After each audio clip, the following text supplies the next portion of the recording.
it play and call it work. Hey everybody, Matthew here from Mini Wargaming, and welcome to this next episode of Sit and Talk, Stuck at Home edition.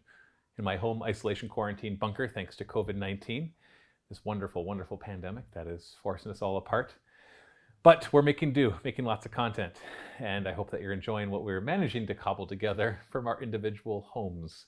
Anyways, the Sit and Talk is a show where you get to ask me anything about anything. I've got a ton of questions from people who have posted on Facebook and YouTube. If you have questions that you want me to answer in the next Sit and Talk, just leave them in the comment section. That's all you got to do. Here, you can go on Mini Wargaming, YouTube, doesn't matter. Wherever this is posted, I'll come back looking for more questions as I make more episodes. Also, I am still in the process of making a new show that I want to call Happy Wargaming, which has to do with all the good news related to miniature wargaming during this COVID-19 disaster.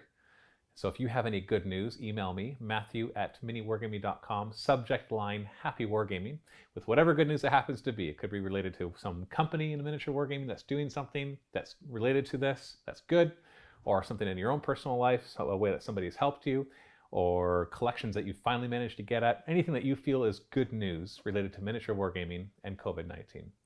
So I'm just going to jump right into the next questions. Where to go? Adaptive Caesar, are there any plans to post any video backlog during the soft lockdown? Yes, we actually have been doing a bit of that. What we're doing is taking some older Vault battle reports, which are still valid. They don't have new codexes that have made them invalid, basically.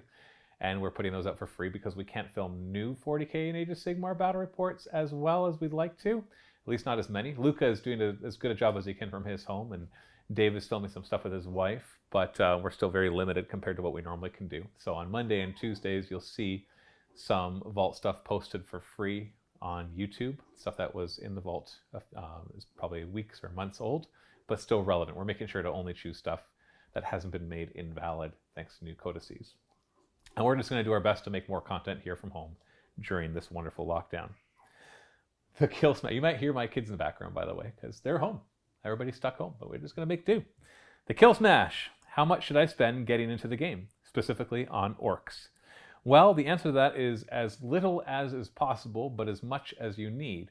I don't have an exact dollar amount, but I would recommend any army that you want to get into. A great place to start, besides obviously getting the rule book and the codex, is to get the Get Started Collecting box, or Start Collecting box. And I'm pretty sure there is one for orcs.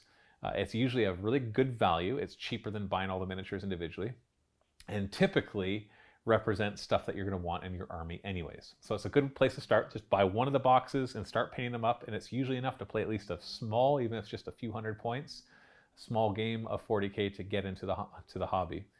As specifically after that, like obviously you can spend a lot of money on paints and supplies and all of that, but you just do the best that you can. If you're fortunate enough to want to collect something that's in a start, not just a start collecting box, but like one of their starter boxes that have like 2 armies in it, then those are a really good value usually as well. But it's not going to be cheap. Miniature wargaming is not a cheap hobby, and so we just have to kind of be ready for that. If you're going to get into it, you're going to be spending, I would estimate, just to get into it, is hundreds of dollars. And then in the end, you're going to be into the thousands once you're really working on an army. I remember, dating myself here, the 14 years ago now, is it, that I got into Lord of the Rings. I walked into the Games Workshop and I bought the starter set and a bunch of other supplies for $130. I think the starter set was like $75, and then I got paints and glue and clippers because I didn't have anything. And obviously prices have gone up, partly just because of inflation and partly because prices have gone up. But yeah, just even back then to get started with Lord of the Rings, I spent over $100 just on a basic starter set.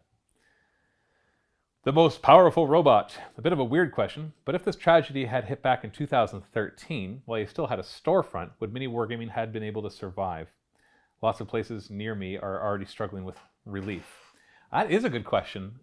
It might have been, because if you remember, was it 2013 or 2014 that we shut down the store? And basically what had happened is Games Workshop finally made the move, and that companies in Canada could no longer sell their product online. They could only do it in store. And that was, our store was already struggling. We had it for several years. It was always making money. It always made a profit, but the immense amount of inventory that we needed to carry was causing us to stay in debt. And any new money that we made constantly was getting put back in inventory. Because unlike other stores, like a clothing store, for example, they rotate their inventory. So when spring is almost over, they clear out their spring inventory for their summer inventory. And so there's always new stuff coming in, but they also phase out old stuff. When you're doing something like miniature wargaming, and there's a lot of other companies that have the same problem, there is no phasing out old stuff. It's very rare that old stuff gets phased out. It does happen, but for the most part, it's just newer stuff, just more and more product that you need to keep on your shelf. And that is obviously very hard to do because basically any money that we were making, our inventory was constantly getting bigger and bigger, which means that our assets were building, but cash flow wise, it was very difficult. And so when they announced that we could no longer sell online, we knew that that was going to be the final straw that broke the camel's back, and we shut down. And that's when we kind of pivoted and said we're going to focus on the vault, and tons of people signed up for it and wanted to see us succeed because our audience is like that. Our audience is just awesome. They band together when people are in need, regardless of the size of the company. And that's where we pivoted. So it's possible that if this had happened then, that we would do a similar thing. The harder thing about it, though, is one of the things that was able to really help us is that we cleared our inventory. We had, at that time, a little over $100,000 of inventory on the shelf, wholesale price. So that's like $200,000 retail value. I think it was that, or maybe it was 100,000 retail and 50,000 wholesale. I don't remember, but I'm pretty sure it was 100,000 wholesale, which is a small amount for an online store, but still was a good chunk of our change considering I didn't have any loans. It was just money. It was pretty much my own money. From previous companies that was purchasing that. And so what allowed us to get out of debt was clearing that inventory. Because normally it's like, if I sell $100 of items, I then immediately spend $55 to replace that item. So I make that $45. But when you're clearing, you can sell that $100 item and keep all $100 because you're not replacing it. So it allows you to get a huge influx of cash. It allowed us to pay off our debts. But stuck at home, we could still do the clearance sale, but it would be a bit more of a nightmare because we wouldn't be able to keep track of the inventory as well because we were constantly checking inventory to make sure that things were right. We wouldn't be able to ship anything out until, well, I guess we might be able to ship out, but we're not actually, no, it would be tough. It would be a lot tougher, but it probably would have been the reason that we would have pivoted. And honestly, it may have been just as good for business. It's always, let me tell you a secret here. It's always good to have a story for your marketing. If I'm just like, hey, we're having a sale just because, people might be like, cool, I'll buy some stuff that I wanted. But when you're like, hey, this tragedy happened, so we're having a sale, there's more of an emotional response to that, and so people get behind it a lot more. And so it's usually helpful when things like this can happen. It can bring people together. It's not just a marketing thing like, oh, we're going to exploit this. It's more like people realize that they're dealing with people. It's very easy to just look at a business or a YouTuber and just see an entity rather than a person. But when you're sharing something together, you can all of a sudden empathize with that person or that company and realize, oh, Mini Wargaming is not a company. It is a group of individuals trying to make videos and trying to create entertainment.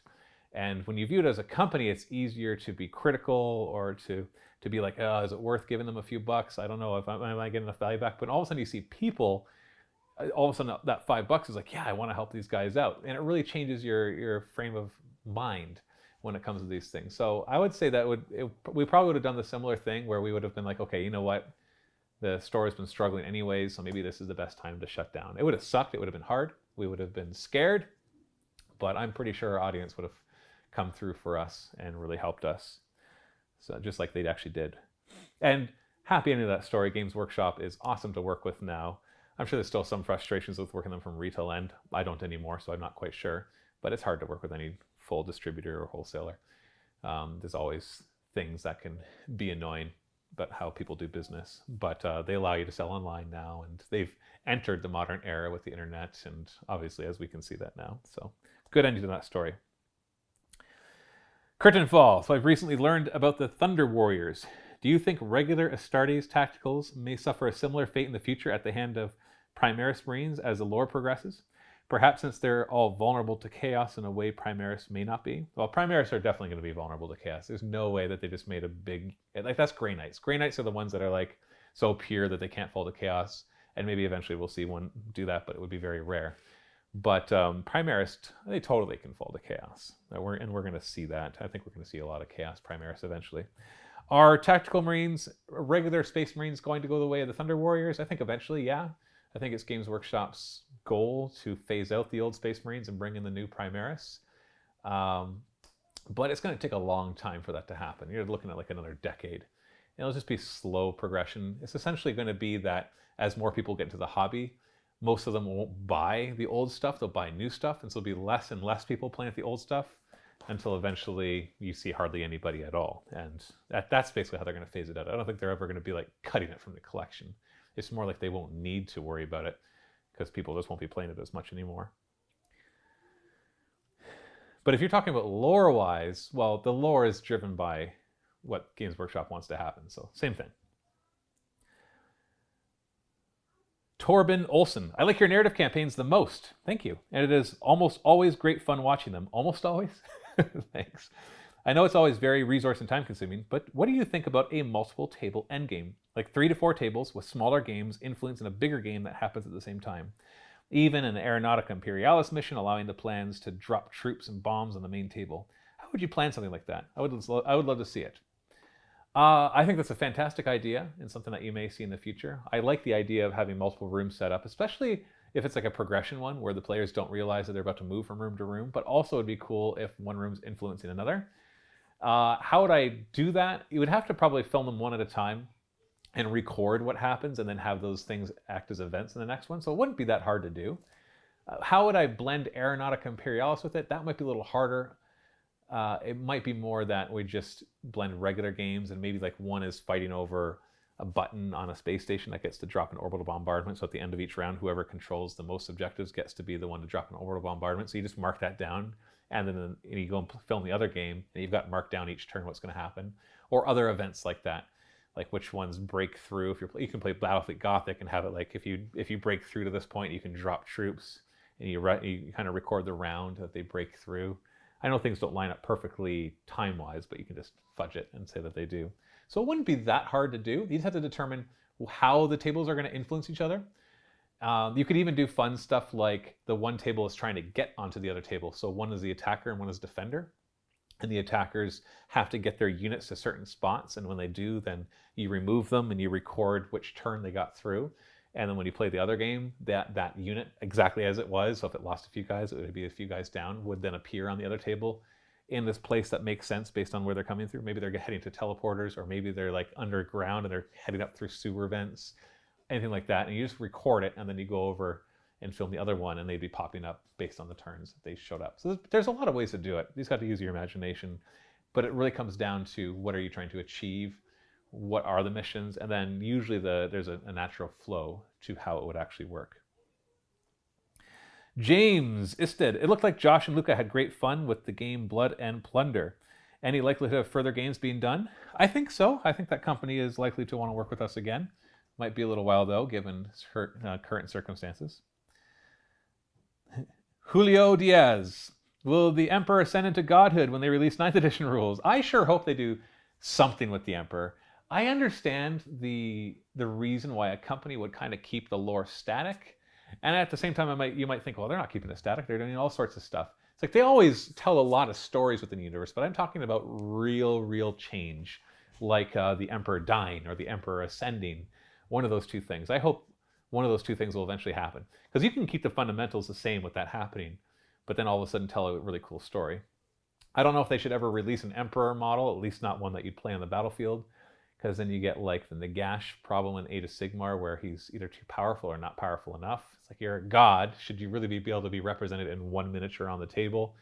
Your rules should be that you're like 10,000 points. And so what game could you really play him in? But it would be cool to see in the story something kind of progress in that area, like something that shakes up everything. But we'll see. If there is even 9th edition. A lot of people are talking about it like it's a sure thing. We have no idea, obviously. Everybody thinks, basically, if you're wondering, people are thinking because of Psychic Awakening, they're leading up, kind of like the end times of Warhammer Fantasy to another edition, but nothing's actually been said about that. Matthew Sickmeyer, what are some basic playstyles and how to take advantage of them with 40k armies? Playstyle 40k, it's about out shooting and out maneuvering. I don't know how I would talk about playstyles. There's strategies and tactics, and there's different tactics based on the mission that you're doing and which army you're playing. Obviously, you could talk about ones that are more close combat oriented, ones that are more shooting oriented, ones that are more mobile, and ones that are less mobile. But I can't think of like these archetypical playstyles that would fit in nice tidy boxes for 40k. Skaven Nugget, would you like Tomb Kings to become an army again? Not really. They were okay, but they're just Egyptian skeletons. I know the Bone Reapers are kind of filling their niche in a sense because they're bone constructs and all that kind of stuff. I know they don't play anything like them, and that's fine. That's not what I'm saying. Would I want Tomb Kings to come back? I know Bretonnians, they have plenty of lore reason to bring the Bretonnians back, but the Tomb Kings, we've got enough skeletons. You could totally make more skeleton-type miniatures, and they could all have the same rules, and it just allows you to mix and match the skeletons that you're doing. But no, they're Age of Sigmar tries to make its own IP, and Tomb Kings are just Egyptian, so that's not really their own IP. So I am not particularly. I don't care if they bring Tomb Kings back. Num-Dums, when did you first get into Warhammer? Well, I kind of hinted at that a little earlier in the video, about 14 years ago. My wife and I were wandering through a mall, just killing some time, and we walked into a Games Workshop store. I saw Warhammer on the shelf and immediately was disinterested because what I was told by somebody was that it takes hours just to set up the game and then you play for like a day. And that's obviously not the case, although it does take a while to play. And I thought it was very nerdy. I'm a nerd. I grew up a nerd, and even that felt too nerdy for me. But somebody came up, Spencer, one of the employees came up, introduced me to the Lord of the Rings, which I immediately fell in love with. My wife and I love Lord of the Rings. We're huge fans of the books and the movies. And that got me into Lord of the Rings. And then a few months later, we started mini wargaming. Dave and I did that. And we realized that Lord of the Rings was not the most popular game, so we wanted to film, obviously, what was most popular. I'm sorry, this is really bothering me. My camera is too high up. That's better. That was just too much headspace because I keep slouching down a little bit. And so that's when we got into Warhammer 40k. Dave liked Chaos the most. I liked Tyranids the most because I was a big Zerg fan from StarCraft. And that's where it started. So we played 40k because we had to. And then, of course, we grew to love it. But Lord of the Rings is what got us into it. Now, as a kid, or as kids, Dave and I played Battletech, the miniature game. And didn't realize I was getting into tabletop miniature wargaming at the time, but I kind of was, even though we were playing with just a cardboard cutout ones. But that's really our first game. But as adults, got into it through Lord of the Rings. That was our gateway drug. Keith Baker, what are your thoughts on the Lumineth Realm Lords being different than Old World High Elves? Well, they had to. They couldn't just bring in High Elves. High Elves are too generic, and Age of Sigmar does not want to just have the generic stuff because, well, they want to be their own thing. So I think it's necessary. I think the models look fantastic. The cow thing is interesting, but even whether you like that or not, I think the High Elves themselves look fantastic. Okay, Ian Ryder, I have two entirely separate questions. That is fine. First, it would seem like the Horus Heresy and the new Warhammer Fantasy Battle are going to be precursor games, supported by Forge World for the better part. Do you think that armies from 30k or the new Warhammer Fantasy will ever have supported rules for 40k or AOS? Second, if a small... Okay. They kind of already do.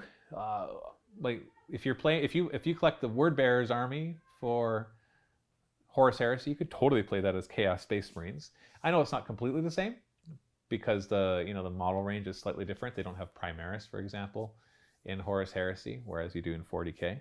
So you could already do that. Now, there's a lot of things like the Solar Auxilia. You could proxy them in as Imperial Guard.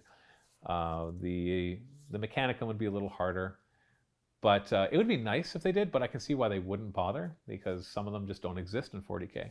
As for Warhammer Fantasy Old World, compared to Age of Sigmar, there's no reason not to make them compatible in both because you can just have them having survived. Having said that, like I already said with Tomb Kings, for example, that's something that exists in Fantasy that does not exist in Age of Sigmar. And so they wouldn't necessarily need crossover rules But it's a more a why not? Why not give rules, even if they're like unofficial? These aren't lore, they're not canon acceptable, but you might as well use your miniatures, so have some fun with it. Second, if a small-scale 40k game was ever created to create more intense small-scale battles, probably the equivalent of 1,000 or less points in current 40k, would you try it out? I'm not sure what you mean by that. You can just play 40k at a smaller scale. Are you talking about a game that would have even more rules? Because you have Kill Team, which does that. It's basically squad versus squad. So I'm not sure what a smaller scale 40k game rules set would look like that's different than just the regular 40k. I think it's super fun to play 40k at 1,000 points. You change your, as long as you're not bringing 500-point models. If you scale it down, just bring a battalion, just 1,000 points out of a battalion. It's actually a lot of fun. So I strongly recommend that you try that out if you don't already. The game didn't used to be as big as it is. So people talk about 2,000 points being standard size. I don't think 2,000 points should be the standard size anymore. I think 1,500 points should be 2,000. Because things keep dropping in points, there's more and more models being put on the table, which is fine, but it gives the impression that you need that many models. And I find that the game is way more tactical at 1,500 points, and it's still a lot of fun at 1,000 points. So I recommend that anyways. The Pope of Awesomeness. Why does it become nighttime when I close my eyes? Oh my goodness, you're right. My whole life has changed. I can sleep during the day now. Kids are yelling in the background. Gotta love it. Rusted Glory Gaming. I'm a big orc player using the Evil Sons. Is Gazkul going to work in my army, or do I need to go Goths? Gazkul can join any army. He just only gets the benefit of being a Goth, so you're welcome to use him. Flower, what is the best army to play in Age of Sigmar? The one that you like the most. That goes for any game. If you're talking about power-wise, that changes constantly. If you want to keep up with the meta, you better have a lot of money.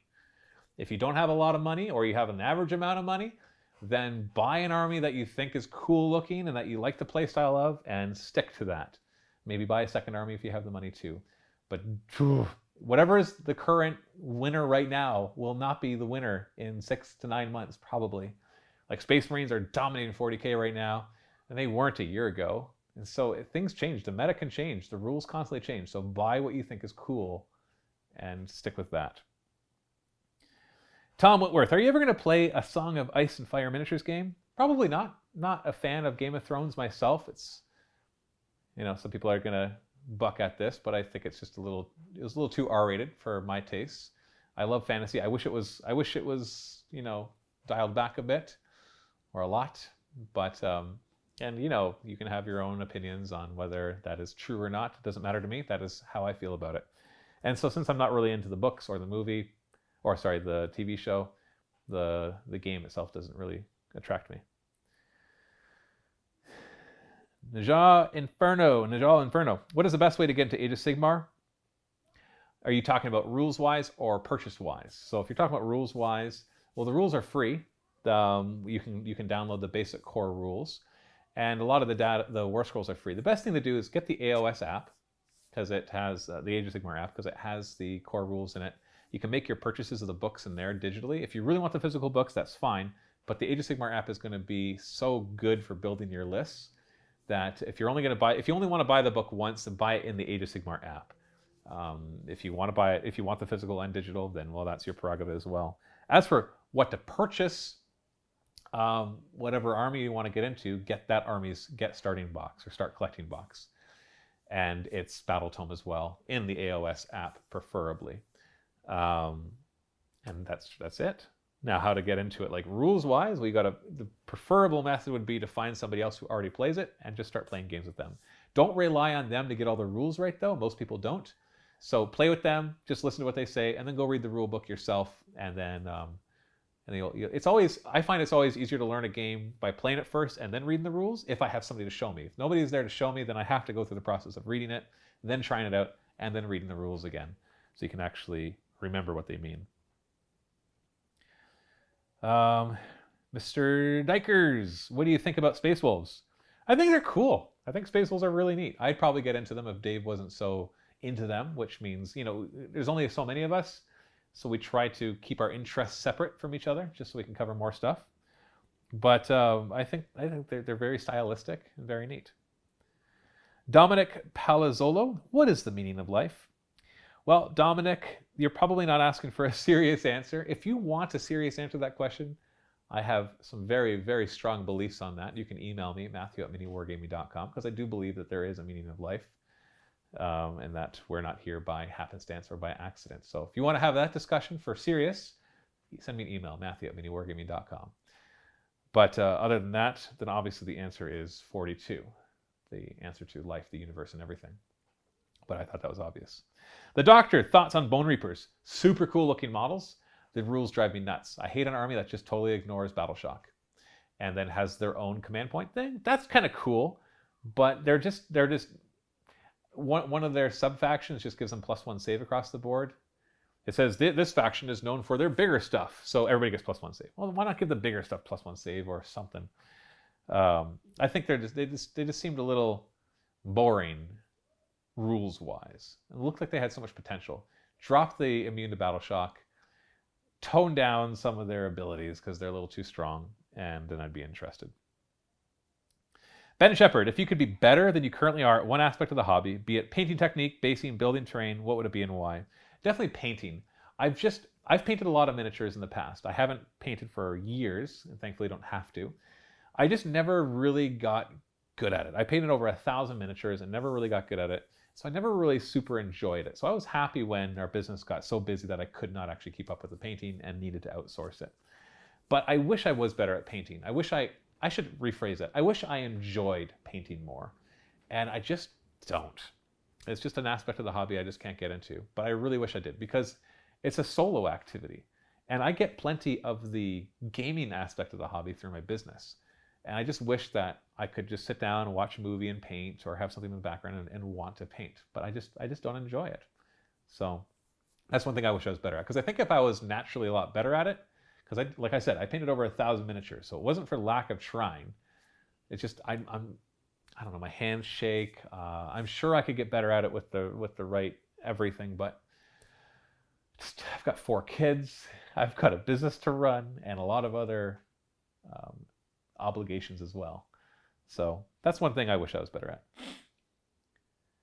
Exhibited Drip. For Age of Sigmar battle reports, can the spin-off ones, like Draft of Glory, not replace the actual match play battle reports and instead just be an added series for Age of Sigmar?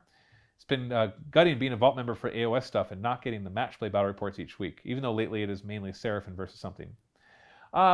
No is the short answer. We're only able to produce so much content.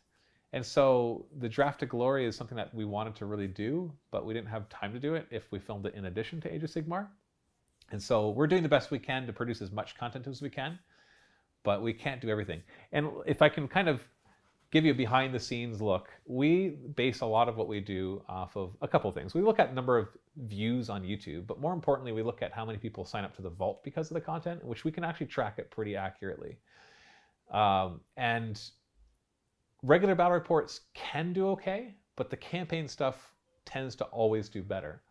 And so we're always looking for ways. We want to keep doing regular battle report stuff, and we'll continue to do regular battle report stuff. But the campaigns will often be the priority because it's just shown. Like, I think I know the answer why. It's all conjecture at this point. There's plenty of people that make regular battle reports, and but there's not a lot of people that make real narrative campaigns or interesting leagues and stuff like that. And so that's kind of our specialty. But we're doing the best we can. If we see that more people are watching the irregular Age of Sigmar battle reports and signing up because of them, then obviously we'll do more of those. We kind of follow wherever people show that they're most interested. So I know that's not the answer that you want, but it's unfortunately the answer. Tim Harper, War Machine and Hordes, is it dead? I have no idea. I don't keep up on all the other games and how they're doing. I can tell you anecdotally, I never hear anything about it, but there's a lot of games. Star Wars Legion, I never hear anything about that either, but I know it's not dead. It's because we're in our little bubble doing the games that we're doing. And so everybody's in their own bubble too. I've heard so many people say, oh, 40K is dying, it's dead. In my local gaming store, nobody plays 40K anymore. They all play fill in the blank. And it's like, Games Workshop's publicly available reports would tell you otherwise. So you can't look at anecdotal, and even my information would be anecdotal. I don't have an in with any of these companies to be able to give me sales numbers, and so I have no idea. If I had to guess, though, I'm guessing War Machine and Horde struggles. My source for that information would be going to Adepticon every year and seeing their coverage, their tables that they have dwindling. And that seems unfortunate because it's not a bad game. It's a really good game. It does have some flaws, but you know which game doesn't. And who knows? That's all I can really say. That's all I can really base it off of. David Martin, what are some work in progresses that you are currently doing? Are there any Games Workshop games that you have fun playing? So I don't have any like model work in progress, but I've got like writing work in progress. So I'm working on writing some narrative campaigns for when we get back, and also for some of the ones that I might try to film with my kids, which could be kind of fun. Working on a book related to narrative campaigns as well, which we'll talk about later. That's all I'm going to say right now. Those are my work in progress.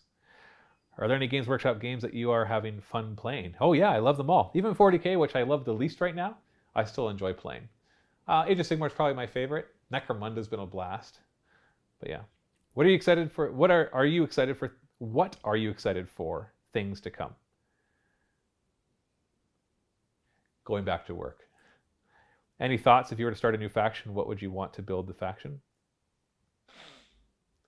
Well, we've got so much. I think that if Steve hadn't got into it, Seraphim would have been one that I'd really want to try out. There's nothing wrong with me doing it as well. It's just, you know, like I said, we try not to duplicate too much. Alexander Montbellieu, why did they stop the production? Oh, sorry, Montbellieu? Alexander, oh, sorry. Why did they stop the production of Bretonnia and Tomb Kings? Hashtag for the lady. Probably because they're generic. Bretonnians are just Grail Knights, like just old Holy Grail Knights. And Tomb Kings were just Egyptian skeletons. That's hard to trademark. I think it comes down as simple as that. Andrzej Boskovic, hello. Hello. Ryu Nara, are we getting more Horus Heresy battle reports? It's funny that you should say that because this morning in our meeting, Luca told me that he's trying to Horus Heresy out with his roommate. So, yes. But in the long run, it's always going to be less popular than 40K unless we see a lot of new stuff for them coming out. So it kind of ebbs and flows.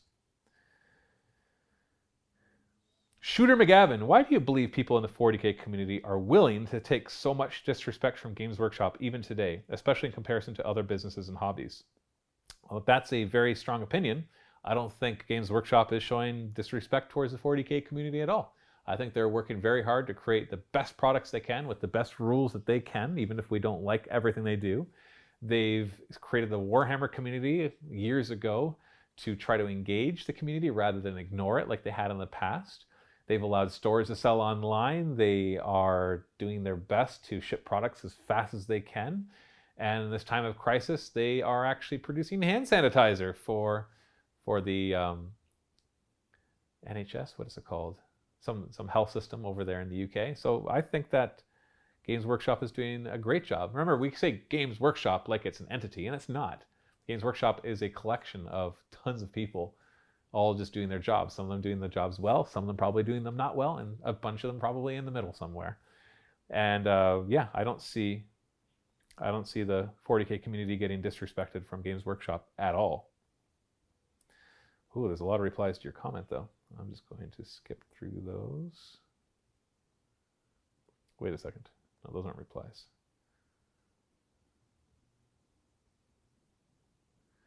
Oh, for some reason it just got indented. It looked like a reply to that comment. Nolan Warner, with new releases in Age of Sigmar, armies released during the earlier part of the edition are feeling the effects of these new armies. That goes for any game. That is not an Age of Sigmar specific thing. That is an any game thing. One such army, probably more than any other, are the Stormcast Eternals. Would you rather see a new chamber open up if or when the new Stormcast Battletome comes out? Or would you rather updated rules and war scrolls for the current line? The problem with that is, and I think I talked about this in my last sit and talk, is you get this one-upmanship within a game, and that is hard not to have happen. And the reason I know that is because it happens pretty much with every game. That they're like, oh, how do we make this new codex and new army sell better? Because that's what they have to think about.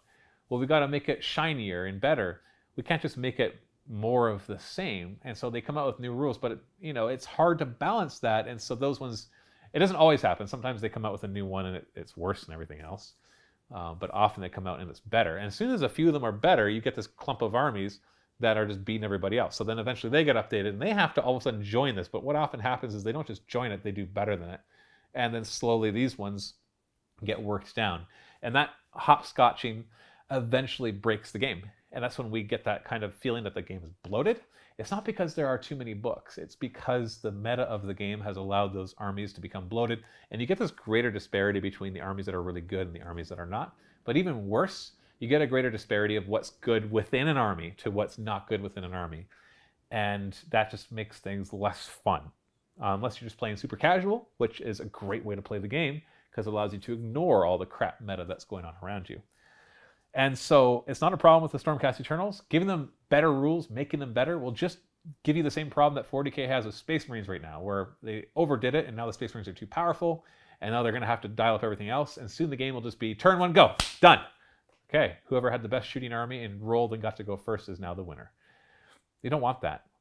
You don't want a game to devolve into that. But that's what these editions do. It's the style of making these games that inevitably leads to that. It leads to the games being bloated and kind of getting silly and needing a new, fresh edition, which is why we get new editions every 3 or 4 years, because gaming companies, especially Games Workshop, hasn't figured out yet how to keep a game balanced as you introduce new armies. And that's a hard question to answer, how you do that, without them being just samey. Like chess is balanced because they're the same things on both sides. And that's great. It's made the game timeless, but it also means that how do you make a lot of money off of selling chess? Because once you have a chessboard and chess pieces, you're good to go. So obviously they need to continue to make money, which is the goal. Karam Bachi? I'm not sure how to say your last name. Sorry about that, Karam. Hey, Matt, what are the plans for the future of the mini Wargaming cinematic universe? Will we see more of the Sentinels? Excuse me. I'm covering my microphone. Will we see more of the Sentinels of the Forge? Oh, and don't work yourself out trying to pronounce my name right. Thanks in advance. Well, thank you. Yes, you will. Definitely see more of both the mini Wargaming cinematic universe and the Sentinels of the Forge, especially once we get off of this lockdown, but even maybe during it, you might see some stuff as well to kind of continue the story of what's going on in the new mini Wargaming cinematic universe. And there's been some major changes to our 40k universe in mini Wargaming. If you don't know what I'm talking about, then go back and watch the narrative campaign, The Shattered Imperium, to find out what I mean. Jacob Quaistra! Hello there, Matt. Hello, Jacob. What is your favorite type of narrative scenario to play outside of skirmish level gaming? Deathwatch and Deathwatch are great and all, but what's the most fun narrative with units instead of models? Oh, shoot, there was a see more, and I didn't click that before I copied and pasted it. So, type of narrative, I'm assuming you mean narrative campaign,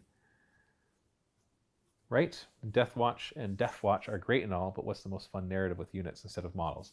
Okay, yeah, so I would say, well, that to me, that's the two types of narrative campaigns that we create. It's the army level ones and it's the squad level ones. Like you got the Death Watch, Watchers in Death, Yagdvir and Tor, the Shattered Imperium, the ones where you deal with like a squad of guys that all act individually, going up against whatever, as opposed to the other ones like Ilaras Awakening, the Dragontooth Labyrinth, all these other ones where it's the player's commanding an army with some heroes guiding the army. And so I'm not quite sure how to answer what's my favorite type, because to me that is the type. It's either you play with the squad or you're playing with armies. And I enjoyed both of them. They both have their advantages. The army level one is a lot easier to design because you can rely more on the game to balance it. You can be like, yeah, just build a 2,000 point list and we're good to go. Maybe with some restrictions. Whereas a squad level one, I'm left balancing it, because how do you balance when you've got 5 custom made models with their own custom rules? Like, you can't assign points values to that. It doesn't work. And so you've got to play it very differently, more like a game master from Dungeons and Dragons, where you introduce the enemies and you got to balance it the right way, but you have no system to balance it with. So the squad level one creates better character advancement, but the army level one is a lot easier to do and creates obviously more epic battles as well. They both have their advantages. Matthew Thomas Gilks, good day. I was wondering if it was possible to play Age of Sigmar by yourself. And if it is possible, is there a way to make it fun? Do you have any ideas on how this could be done? Normally, no, But Warhammer Community, if you go to that website, they posted up a little mini narrative campaign that I want to try out, where it gives you artificial intelligence rules for some trolls that you go up against in a 3-mission narrative campaign. And so, yeah, they introduced the idea of playing by yourself, obviously, throughout this COVID-19 thing. But other than that, yeah, how do you play a one-on-one game by yourself? You could always just set up both the armies and then you play both sides, but you know exactly what you're planning. And so that's hard to do, and I've tried that in the past. It is very difficult and not that fun, to be honest. It would be cool if there was some artificial intelligence rules for it, but obviously that's going to be complicated and kind of isn't the purpose of miniature wargaming. But yeah, go check out that Warhammer Community. Go on their website and look for the single-player campaign rules for playing. It's like a Trogoth thing. Looks pretty cool. I want to try it out.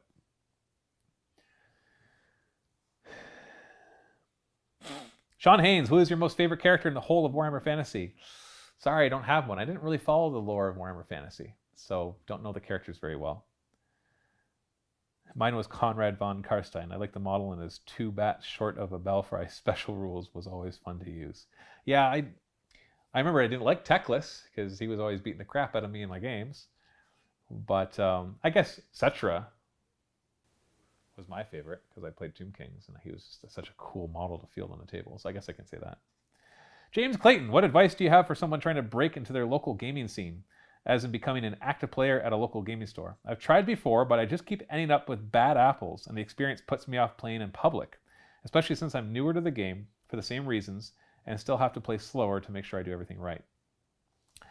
That's a hard question to answer because it's really going to depend on your local meta. I obviously have a much different experience because I play with employees or with guests, and that's a very different experience than just going in for pickup games at your local gaming store.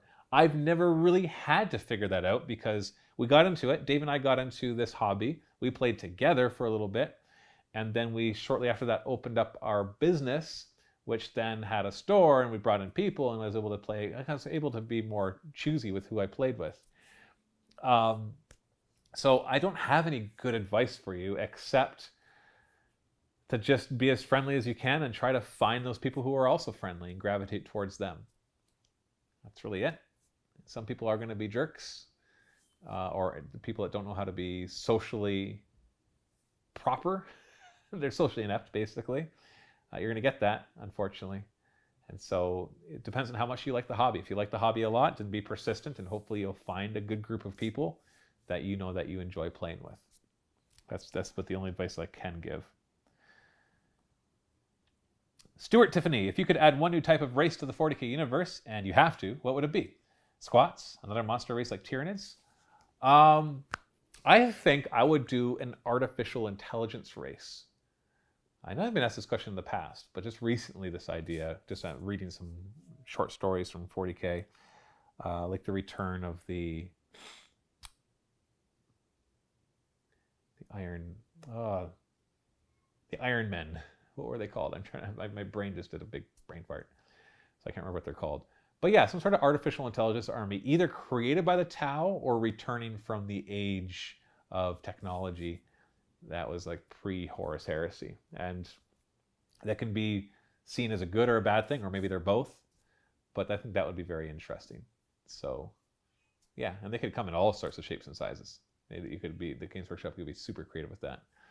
Other than that, if it wasn't them, I would say Exodites for the Eldar. I just want to see Eldar riding dinosaurs. And I think that would be super cool. Or another Chaos one.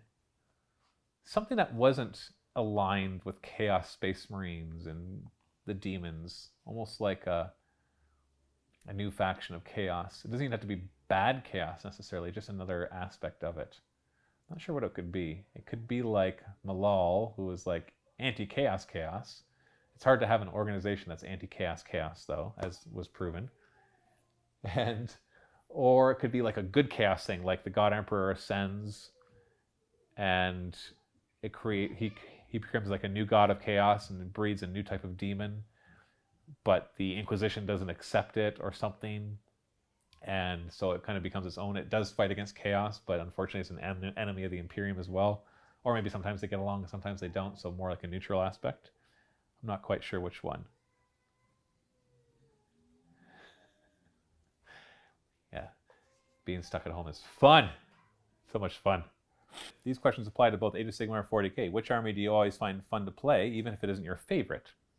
Which army do you want to like, even though it can be disappointing to play, and why? Genestealer Cult is one that I find disappointing. They're such cool models, cool lore, and I liked the rules before, but they just are so lackluster now that it's hard to play well with them. I always have fun with Tyranids. Just always. And it is my favorite. I don't understand how it could not be your favorite if it's always the most fun to play. Age of Sigmar, I have fun with a lot of the Destruction Army, Cities of Sigmar. Yeah, no, it always lines up that the ones I like are the ones that I enjoy playing. That's what I base what I like off of. Eric Lage, Ba Weep Grana Weep Ninibon Mini Wargaming? Ba Weep Grana Weep Ninibon? I'm not sure what that's supposed to mean. Do you think that physical copies of rules and armies will be eliminated anytime soon? No, not anytime soon, or ever. I know it offers the ability to get them released and altered sooner, but having a hardcover book in my hands feels better, and that's just it. I think that I think digital is having a big influence on hard copy stuff, such as books, whether it's miniature wargaming books or just books in general. But no, I don't think they'll ever fully replace it, unless we come up with a technology that looks and feels like paper and can change. Like, I know we've got like tablets like this, like the iPad. They're okay for reading, but they're not great for reading. It's just hard on your eyes after a while. I know you have like the Kobos or the Kindles that look more like paper, but they're great, but they're not quite there yet. And there's just something about a book. There's something about having a stack of books on the shelf as well. But I wouldn't be surprised eventually in the future of humanity that hard copy stuff goes the way of chiseling things on stone or on metal plates, but it's not for a very long time. Piotr Sklodo, will you guys expand on Warhammer Fantasy Battle content as well as Orc Army for Warhammer 40k? Right now, Steve had Bad Moons seem to be the only studio Orc Army I see, and it's kind of limited. Well, we are filming, well, not right now, but we had been doing more Warhammer Fantasy Battle already. But more orcs? No. Well, there's only so much we can collect. Like, there's only a few of us making videos. And so Steve plays orcs, so we tend not to play orcs like the other employees because there's lots of other stuff for us to play. If 2 people are playing orcs, then you're going to get a lot of orc battle reports, because it's not like we put out a ton of battle reports every week. We only put out a handful. And so we try to do as much variety as possible. And that can be difficult. Adam Higginson, whatever happened to the Wargaming Game Master podcast? Is it hiding? I haven't seen any new episodes since October. I really enjoyed the episodes you had done so far. I kind of lost interest in it. People weren't responding to it the way I hoped that they would. It was getting hardly any views, hardly any comments, hardly any feedback. And it was a lot of work to compile. And so it just, maybe if I kept it up for a year or two, it could have built up the audience. But there's other things I can do that immediately get better views and better vault signups. And so that one just wasn't getting the kind of response that I was hoping for. That's the simple answer. Andy Holmes, who would you like to see as the next Blood Bowl team released from Games Workshop? Are they missing any? I don't think I have a good opinion on that one. And what do you think of the Treeman miniature after playing as Wood Elves in Season 1? I think it looks cool. I'm watching Steve use the Treeman with his Halfling army, so I know that he would appreciate having that miniature in that little Blood Bowl team, although it'd probably be too late by the time. Although who knows how long we're going to be stuck in lockdown. Maybe he'll have a chance to get the new miniature. Jay Vagabond DeVries. Is there any chance you can do a How to Play 30K? I learned how to play 8th edition by watching your series, and that's why I joined the Vault.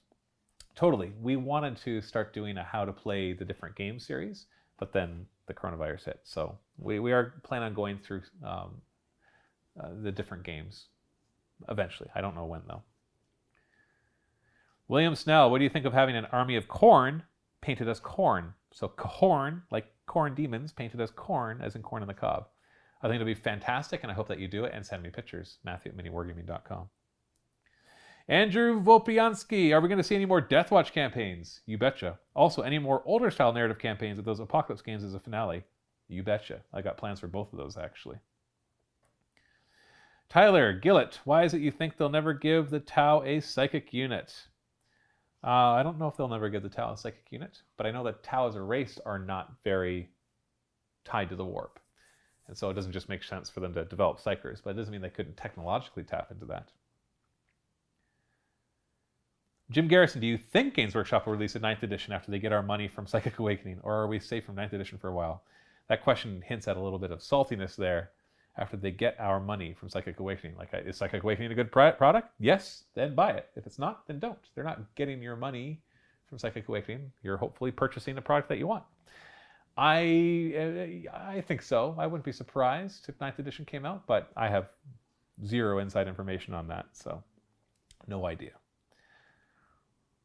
Travis Teeter, what do you think about the coronavirus and how collective governments have been handling it? Well, the coronavirus sucks.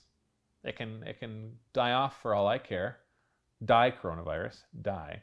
Obviously, it's having serious mental, physical, economical, and obviously, well, physical already is the health.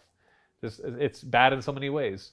The deaths and sicknesses it causes obviously are bad, but I think long term it'll be the economic damage that's done that can cause even more problems.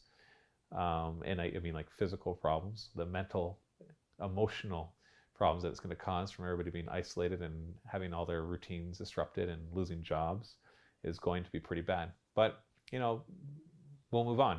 We've had world wars, we've had other pandemics, and life moves forward afterwards. We'll adapt and move on. But yeah, it sucks. How are the governments? Everybody can make their opinions on that. I think most of them are doing the best they can, even if we might look at certain ones of them and think, oh man, they did a bad job. Well, maybe from their point of view, they acted exactly the way they were supposed to. And so everybody has their own opinions on this. It's so much easier in hindsight to look back and be like, oh, they should have acted sooner, or they acted too harshly. You know, it's easier to judge things once you have all the information, which we still don't. So I think it's a hard job, and I wouldn't want to have it. So this is to the best that we can. I think I am just about out of time. Let me double check. Yeah, just a couple more minutes here. Let me answer a couple more questions before I totally finish off this episode. Don't forget, you can ask your questions in the comments below. Okay, and I'm going to try to skip questions that I've already answered. I've already answered that one. I already answered that one. I already answered that one. I already answered that one. Thomas Melanyuk, will there be another season of This Is Not a Test? That's a post-apocalyptic game, basically Fallout meets Necromunda. Would tie right in with current events and it could work remotely. It can't work remotely any better than any other game can. Maybe a little easier because it's smaller model count. There's no plans, but I wouldn't be surprised if we eventually did another one of those. Paul F. Where's the best place to start in Warcry? I would rather use what models I have. Well, if you want to use the models that you have, then you buy the packs that have to do with what you own. So if you have Gloomspite Gitz, buy the Gloomspite Gitz pack. But you do need the, a 22 by 30 inch mat to play on. You can buy those from Games Workshop or from other mat manufacturers like, oh goodness, my brain, like GameMat.eu, like Table War. They sell the 22 by 30 mats. Basically the mats that were good for Kill Team are good for Warcry. So in terrain, same thing, you can use existing terrain. You're going to need the Warcry rules, so you'll have to purchase those. So you need the Warcry rules, the pack, and then a 22 by 30 area to play on. You don't need to buy all the official stuff. You don't need all their official tokens. You can totally get by with just using what you have on hand. So that's the cheapest way to get into that. It's a great game, though. It's a lot of fun. I already answered that one. I already answered that one.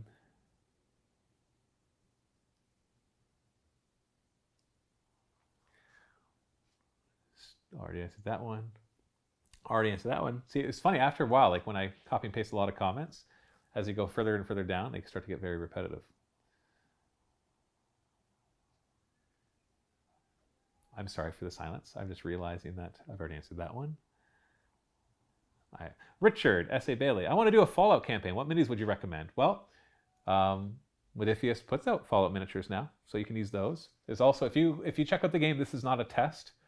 It's World's End Publishing. They have recommendations for what miniatures to get. They sell some, but they also recommend some other companies that sell post-apocalyptic miniatures, which would fit perfectly well with Fallout. I think the scale of the Fallout miniatures, the official ones, are a little different, but you can find stuff that works there as well.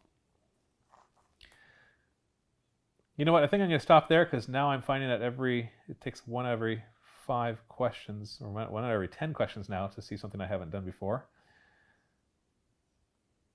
Yeah, you know what, actually? Chris Morgan, hey Matt, how did you like General Conference? I thought it was fantastic. General Conference is something our church does every 6 months, and this one was fantastic. Did Horus really do anything wrong, says Stannis Dutois? Well, depends on what you define as wrong. Joining or using chaos to try to answer his questions, getting upset at his dad because his dad wouldn't pay enough attention to him. You know, I think Horus started off with the right intents and then slowly got manipulated and corrupted and eventually did do bad things, unfortunately. But that's all from one point of view. Thank you so much for joining me for this Sit and Talk. Stay tuned for more episodes in the future. Make sure that you leave your comments or questions below, and I'll do my best to answer them in the next episode. Thanks so much for watching. Wash your hands, and happy wargaming.